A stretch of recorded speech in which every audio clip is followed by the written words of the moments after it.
My dear new freshers, you are all welcome to our GCPSC Ghatal Cantonment Public School and College. Within this COVID situation, I think you are in safe and sound. Yet we have to remember that stay home, stay safe. And with this motto, we have to go on our everyday life, and sometime we have to know that now we are the members of GCPSC, Ghatal Cantonment Public School and College. We feel very proud that we are the member of this renowned college. Our Ghatal Cantonment Public School and College, one of the best colleges in Dhaka Education Board. At the same time, we feel very proud that we are going to get contact of the new students within this short time.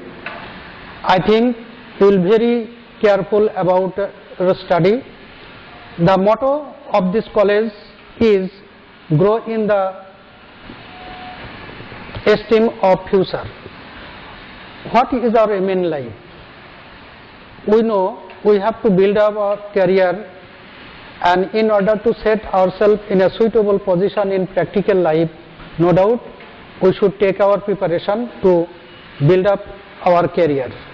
And we are highly promised to provide you all possible facilities so that you can get opportunity to build up your career properly.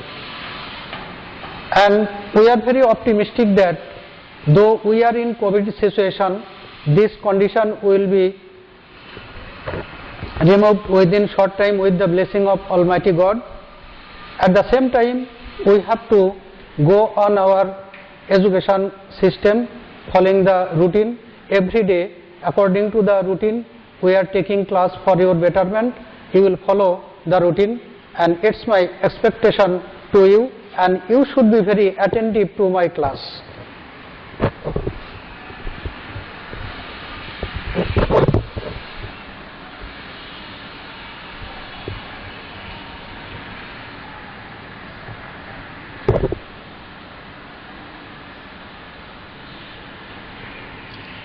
প্রিয় শিক্ষার্থীবৃন্দ, আমরা আজকে যে বিষয়টা নিয়ে তোমাদের সামনে উপস্থিত হয়েছি সেই বিষয়টা হলো ইংলিশ আর ইন্টারমিডিয়েট ফার্স্ট ইয়ারের যে সিলেবাস, সেই সিলেবাস নিয়ে আমাদের কিছু তথ্য জানা দরকার।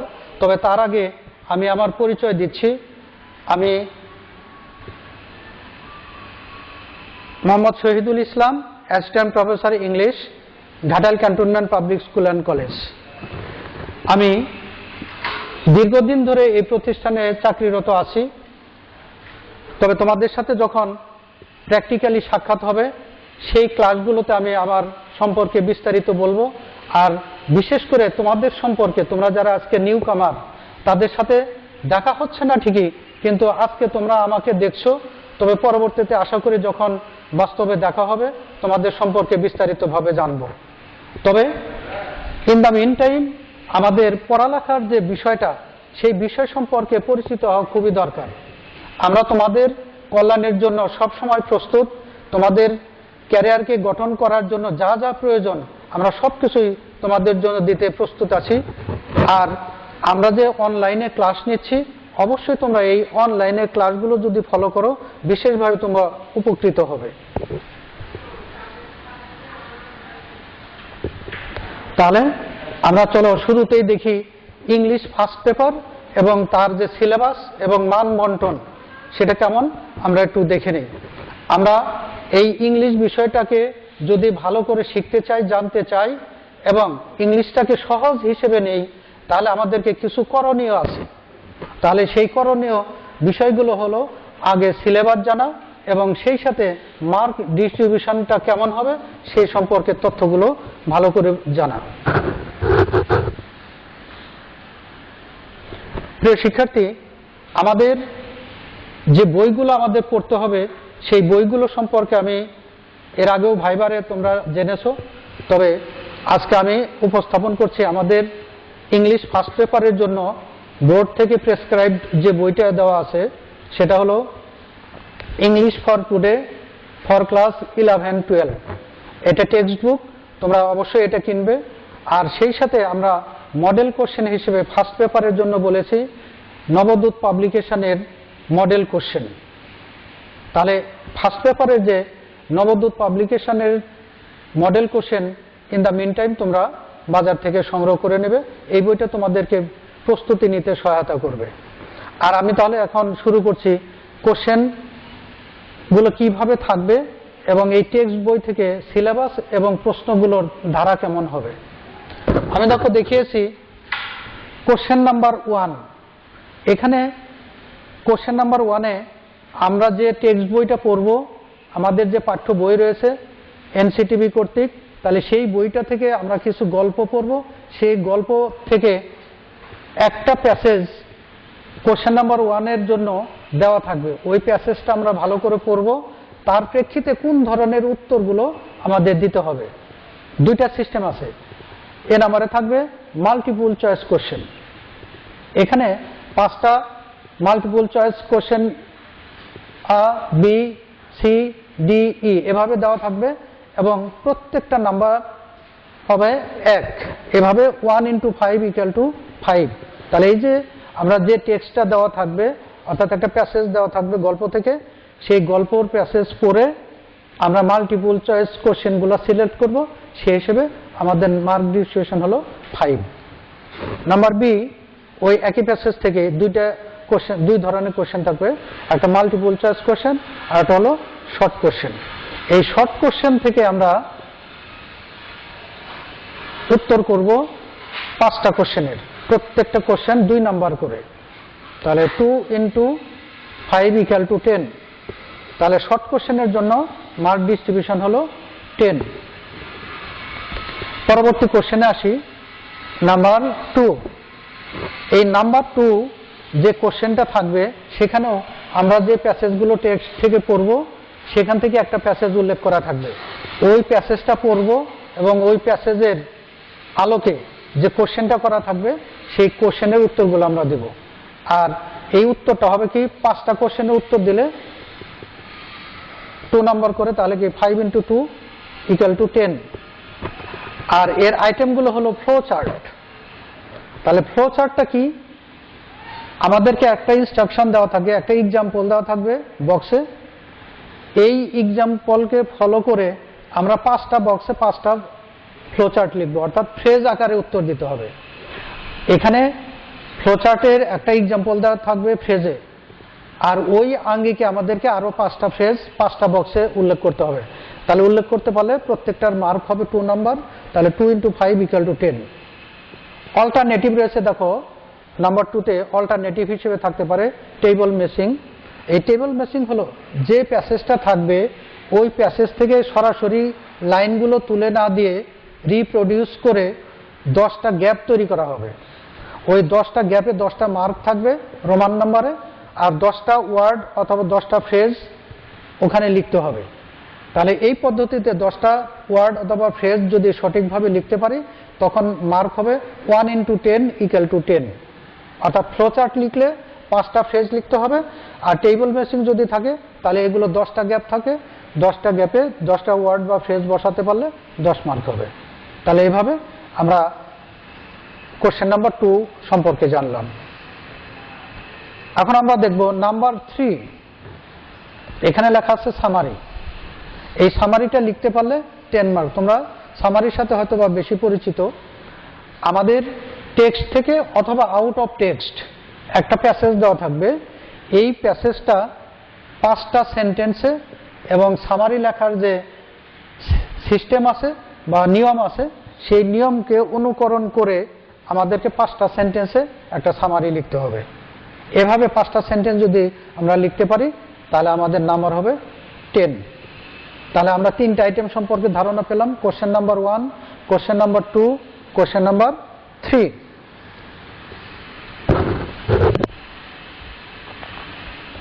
এখন আমরা দেখব কোশ্চেন নাম্বার 4 থেকে। দেখো কোশ্চেন নাম্বার 4 আমি উল্লেখ করেছি with clues, filling the gaps অথবা উইথ ক্লুজ। এখানে আমরা জানি উপরে একটা বক্স দেওয়া থাকে এবং নিচে একটা প্যাসেজ দেওয়া থাকে।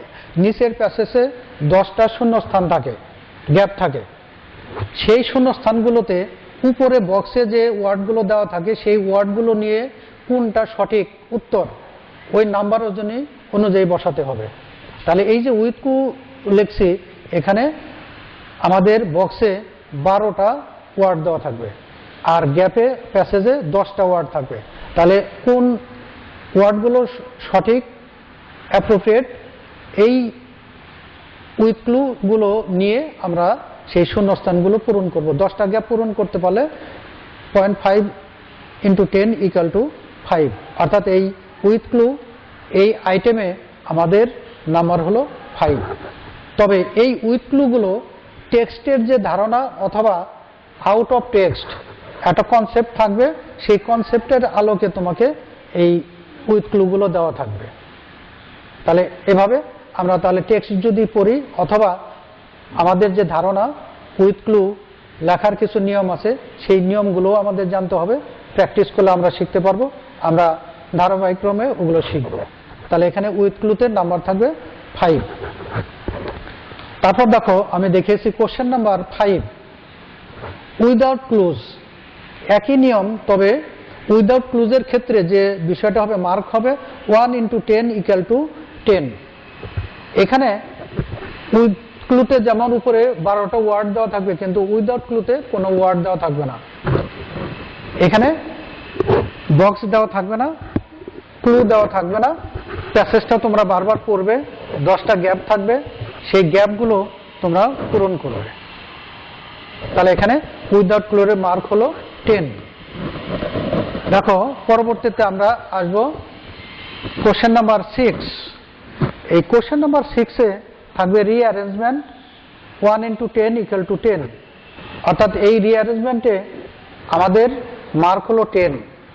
একটা গল্প দেওয়া থাকবে, এই গল্পটা 10টা সেন্টেন্সে সাজানো থাকে হ্যাপাজার্ডলি। গল্পটা হ্যাপাজার্ডলি থাকবে, তোমাদেরকে সিকোয়েন্সিয়ালি ধারাক্রম অনুযায়ী তোমাদেরকে সাজাতে হবে। আর এটার নিয়ম হলো তোমরা এই যে 10টা সেন্টেন্স থাকবে, 10টা সেন্টেন্সের 10টা নাম্বার থাকবে, সেই নাম্বারগুলো সুন্দর করে আগে সিকোয়েন্সিয়ালি সাজায় নিতে হবে। ওই নাম্বারগুলো একটা বক্সে সুন্দর করে সাজাবে এবং পরবর্তীতে কনসিকুয়েন্সিয়ালি প্রথম থেকে শেষ পর্যন্ত 10টা সেন্টেন্স সাজিয়ে লিখবে, যেন একটা গল্প তৈরি হয়। তাহলে এভাবে আমরা 10টা সেন্টেন্স সাজিয়ে একটা গল্প তৈরি করব, আর এটার নাম দেওয়া হয়েছে রিঅ্যারেঞ্জমেন্ট। পরবর্তীতে দেখো কোশ্চেন নাম্বার 7 প্যারাগ্রাফ। এই প্যারাগ্রাফ, একটা প্যারাগ্রাফ লিখতে হবে আর তার মার্ক হলো 10। আমরা এই প্যারাগ্রাফগুলো, যে টেক্সটগুলো আমাদের দেওয়া আছে, যে টপিকগুলো দেওয়া আছে, ওই টপিকগুলোর ভিতর থেকে অথবা বাহির থেকে এই প্যারাগ্রাফগুলো একটা পয়েন্ট দেওয়া থাকবে, সেই পয়েন্টকে ফলো করে করে আমাদের লিখতে হবে। এই পয়েন্টগুলো সাধারণত আমরা 5টা পয়েন্ট পাই। প্যারাগ্রাফ লেখার যে ক্লু 5টা পয়েন্ট দেওয়া থাকবে, সেই পয়েন্টগুলোকে ফলো করে আমরা প্যারাগ্রাফটা সাজাবো। তাহলে এই প্যারাগ্রাফটার জন্য নাম্বার থাকবে 10। তাহলে এখান থেকে আমরা কত নাম্বার পেলাম? নাম্বার 4, 5, 6, 7। তাহলে এভাবে আমাদের এই যে সিলেবাস এবং মান বন্টন, এগুলো সম্পর্কে একটু ভালো ধারণা নেওয়া দরকার। আমি দেখো এখন দেখিয়েছি কোশ্চেন নাম্বার 8 কমপ্লিটিং স্টোরি। এই কমপ্লিটিং স্টোরিতে মার্ক ডিস্ট্রিবিউশন আমরা দেখছি 7 নাম্বার থাকবে, এখানে নাম্বার হবে 7। অর্থাৎ একটা কমপ্লিটিং স্টোরি কমপ্লিট করলে আমরা 7 নাম্বারের জন্য ওটা আমরা উত্তর করব। এই কমপ্লিটিং স্টোরির যে বিষয়টা থাকবে, একটা ছোট্ট আকারে স্টোরি লিখতে হবে। এই স্টোরিগুলো হতে পারে তোমার ইতিহাস থেকে নেওয়া অথবা কোনো কাল্পনিক স্টোরি। আমরা যেগুলো প্রতিষ্ঠিত স্টোরি আছে উপাখ্যান হিসাবে অথবা ট্র্যাডিশনাল স্টোরি আছে, সেই স্টোরিগুলো লেখার ক্ষেত্রে অবিকল ওই থিমটা ঠিক থাকবে, তবে ভাষাগত তোমাদের বিষয় তোমরা সাজিয়ে গুছিয়ে লিখবে। আর যদি কাল্পনিক থাকে, ইমাজিনেটিভ থাকে, তাহলে তোমার আঙ্গিকে স্টোরির একটা থিম হবে এবং লার্নিং লেসন এইটা থাকবে। এভাবে যদি আমরা একটা স্টোরি লিখতে পারি তাহলে আমাদের জন্য নাম্বার হবে 7। তাহলে আমরা এখানে জানলাম যে কমপ্লিটিং স্টোরি কি, ছোট আকৃতির একটা স্টোরি লিখতে হবে যেটা এক লাইনে অথবা 2 লাইনে শুরু করা থাকবে, কিন্তু ওই স্টোরিটা তোমাদেরকে কমপ্লিট করতে হবে, খাতাতে লিখতে হবে কমপ্লিট করে। স্টোরির একটা টাইটেল দিতে হবে, আর শেষে আমরা দিতে পারি কি লার্নিং লেসন, এভাবে আমরা লিখতে পারি। এবারে দেখো কোশ্চেন নাম্বার 9। কোশ্চেন নাম্বার 9-এ আছে লেটার। একটা লেটার লিখতে পারলে 5 মার্কস। তবে এখানে এই লেটারগুলো 2 ধরনের হয়, একটা হলো ফর্মাল লেটার্স আর হলো ইনফর্মাল লেটার্স। তাহলে আমরা এই লেটার সম্পর্কে আমরা বিস্তারিত জানবো, তবে আমাদের জানার বিষয় থাকলো যে formal letter and informal letter. তাহলে ফর্মাল লেটার কি, ইনফর্মাল লেটার কি, আমরা পরবর্তীতে ধীরে ধীরে আমরা জানবো। যখন ওই টপিক নিয়ে আলোচনা করব তখন আমরা বিস্তারিত কথা বলবো এবং জানার চেষ্টা করব। তাহলে একটা লেটার, এটা যদি লেখা যায় তাহলে মার্ক হলো 5। তারপর দেখো আমি দেখিয়েছি কোশ্চেন নাম্বার 10 গ্রাফ চার্ট, এখানে নাম্বার হবে 10 মার্ক। আর এই গ্রাফ চার্ট হলো আমাদের কোনো একটা ছক দেওয়া থাকবে অথবা একটা গ্রাফ দেওয়া থাকবে, গ্রাফে কিছু ইনস্ট্রাকশন দেওয়া থাকবে। তাহলে সেই ইনস্ট্রাকশন অনুযায়ী আমাদেরকে প্যারাগ্রাফের মতো একটা অনুচ্ছেদ লিখতে হবে, আর এই প্যারাগ্রাফটা লিখতে পারলে 10 মার্ক বেয়ার করবে। তবে গ্রাফ চার্টটা অথবা পাই চার্ট অথবা ছক আমরা যাই বলি, তাহলে সেগুলোকে অনুকরণ করে নির্দেশ অনুযায়ী আমাদেরকে ওই প্যারাগ্রাফটা সাজাইতে হবে, তার জন্য নাম্বার থাকবে 10। তাহলে এটা আমরা জানলাম। দেখো কোশ্চেন নাম্বার 11, এখানে যে বিষয়টা থাকবে সেটা হলো থিম রাইটিং। দেখো আমি দেখিয়েছি থিম রাইটিং, এর জন্য নাম্বার থাকবে হলো 8। তবে থিম রাইটিং সম্পর্কে আমাদের একটু ধারণা রাখা দরকার। থিম রাইটিং হলো তুমি তোমার ক্রিটিক্যাল কমেন্টস, একটা প্যাসেজ অথবা একটা পোয়েম এভাবে দেওয়া থাকবে, একটা কবিতা অথবা গদ্যাংশ যাই বলি, যে কোনো একটা অংশ থাকবে অল্টারনেটিভলি। তাহলে যদি কবিতা দেওয়া থাকে অথবা প্যাসেজ দেওয়া থাকে, ওই প্যাসেজটা মূল থিমটা কি, অর্থাৎ সেন্ট্রাল আইডিয়াটা কি, এই আইডিয়াটা উপস্থাপন করতে ব্যাকগ্রাউন্ড বা সেটিংটা কেমন, এই কথাগুলো উপস্থাপন করতে যে এর ভাবধারা কেমন, অ্যাটিটিউড বা দৃষ্টিভঙ্গি বা মনোভাব কেমন, সেই সাথে আমাদের যে ভাষার যে ব্যবহার, এই ভাষাগুলো কেমন, ভাষার যে কোয়ালিটি, ভাষার যে ধরন, এগুলো সম্পর্কে কমেন্টস দিতে হবে। সেই সাথে যিনি লিখছেন এই কবিতাটা অথবা এই প্যাসেজটা, তার যে অ্যাটিটিউড বা প্রকাশভঙ্গি অথবা তার যে পারপাস, এই জিনিসগুলো আমাদের একটা একটা করে ছোট ছোট করে লিখতে হবে। অর্থাৎ এটাকে আমরা বলবো ক্রিটিক্যাল অ্যাপ্রিসিয়েশন। তুমি ওই প্যাসেজটা নিজে নিজে পড়বে, তুমি কতটুকু বুঝলে এবং বোঝার প্রেক্ষিতে রাইটার কি উপস্থাপন করতে চাচ্ছে, তার ভাষাগত ব্যবহার, তার ব্যাকগ্রাউন্ড, তার শৈল্পিক উপস্থাপনা, ফিগার অফ স্পিচ, এই যে ভাষারও ব্যবহার আছে, বিভিন্ন ধরনের ভাষা আছে, শৈল্পিক উপস্থাপনা আছে। তাহলে সেই উপস্থাপনাগুলো নিয়ে সর্বাঙ্গীন একটা মন্তব্য তোমাকে ছোট ছোট করে লিখতে হবে, সেইটাই হবে থিম রাইটিং। তাহলে এভাবে যদি আমরা প্র্যাকটিস করি, তাহলে এখানে দেখালাম কত, question number 8, question number 9, question number 10, question number 11। তাহলে আমাদের এই যে ইংরেজি ফার্স্ট পেপার একাদশ শ্রেণী ইংরেজি ফার্স্ট পেপারের যে সিলেবাস, সেখানে আমরা একটা টেক্সট বই পাবো, সেই টেক্সট বইটা পড়বো আর সেই সাথে মডেল কোশ্চেনগুলো অনুসরণ করব। আর আমাদের তাহলে উত্তর করতে হবে কোশ্চেন নাম্বার 1 to 11, অর্থাৎ 11টা প্রশ্ন ফার্স্ট পেপারে থাকবে। তাহলে এই কোশ্চেনগুলোর সাথে আমরা পরিচিত হলাম। আশা করি তোমরা বইগুলো কিনে তোমাদের মতো করে প্রস্তুতি নিবে, আর সেই সাথে কোনো যদি জটিলতা দেখা দেয় তাহলে তোমরা সেইভাবে আমাদের সাথে কমিউনিকেট করবে এবং আমাদের মাধ্যমে সলিউশনগুলো অবশ্যই পেয়ে যাবে।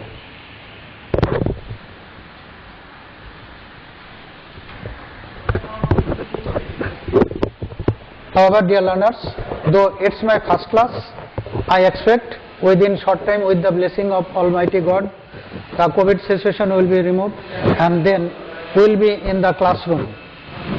When we'll be in the classroom, we'll be able to enjoy ourselves in the class, and everybody before this time you should be very careful about your study. From starting to ending, you should be very careful. We are taking the class, we provided the routine, and according to the routine you should follow the class and take preparation. And we are always ready to solve any problem. If you feel any problem, you will communicate with the teachers, respective teachers, and get your solution. Remain safe and sound at your house. And saying this, I would like to complete my lecture. Thank you.